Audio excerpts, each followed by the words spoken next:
পারমাণবিক কর্মসূচি ঘিরে ইরানের সঙ্গে যুক্তরাষ্ট্রের উত্তেজনা ক্রমেই বাড়ছে। ইরানে যে কোনো সময় যুক্তরাষ্ট্র হামলা চালাতে পারে এমন আশঙ্কাও তৈরি হয়েছে। এ বিষয়ে মার্কিন প্রেসিডেন্ট ডোনাল্ড ট্রাম্পের সামনে একাধিক বিকল্পও রয়েছে। তেহরান যদি যুক্তরাষ্ট্রের শর্ত না মানে তাহলে ইরানের সর্বোচ্চ নেতা আয়াতুল্লাহ আলী খামেনি ও তার ছেলে মোজতবা খামেনির হত্যার পরিকল্পনাও রয়েছে।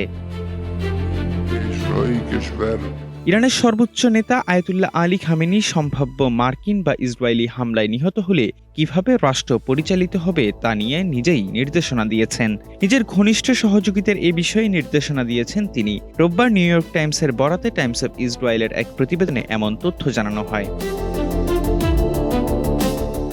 প্রতিবেদনে বলা হয়েছে, উত্তরাধিকার ও জরুরি কমান্ড চেইন সহ একাধিক স্তরের বিকল্প পরিকল্পনা প্রস্তুত রাখা হয়েছে।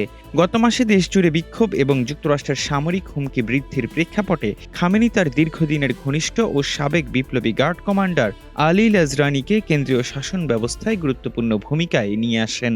কার্যত তাকে রাষ্ট্র পরিচালনার দায়িত্বের শীর্ষে বসানো হয়েছে বলে প্রতিবেদনে উল্লেখ করা হয়েছে। জ্যেষ্ঠ ইরানি কর্মকর্তা, বিপ্লবী গার্ডের সদস্য এবং সাবেক কূটনীতিকদের সাক্ষাৎকারের ভিত্তিতে প্রতিবেদনটি প্রকাশ করা হয়েছে। এতে বলা হয়েছে, লারিজানি বিক্ষোভ দমন তদারকি, ওয়াশিংটনের সঙ্গে সংবেদনশীল পারমাণবিক কূটনীতি পরিচালনা এবং রাশিয়া, কাতার ও ওমান সহ মিত্রদের সঙ্গে সমন্বয় করছেন। সম্ভাব্য মার্কিন হামলার আশঙ্কায় যুদ্ধকালীন পরিকল্পনাও তিনি দেখভাল করছেন। টাইমস অব ইসরায়েল জানিয়েছে, খামেনি সামরিক ও রাজনৈতিক গুরুত্বপূর্ণ পদগুলোর জন্য একাধিক স্তরের উত্তরসূরি নির্ধারণ করেছেন।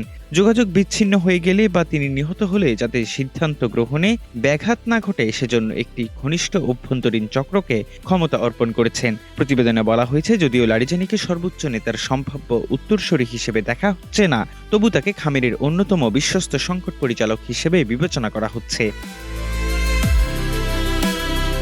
এদিকে ইরান তাদের সশস্ত্র বাহিনীকে উচ্চ সতর্কতায় রেখেছে। এছাড়া ইরাক সীমান্ত ও পারস্য উপসাগরীয় অঞ্চলে ক্ষেপণাস্ত্র ব্যবস্থা মোতায়েন করেছে। এমনকি সম্ভাব্য সংঘাতের প্রস্তুতিতে সামরিক মহড়া পরিচালনা করছে।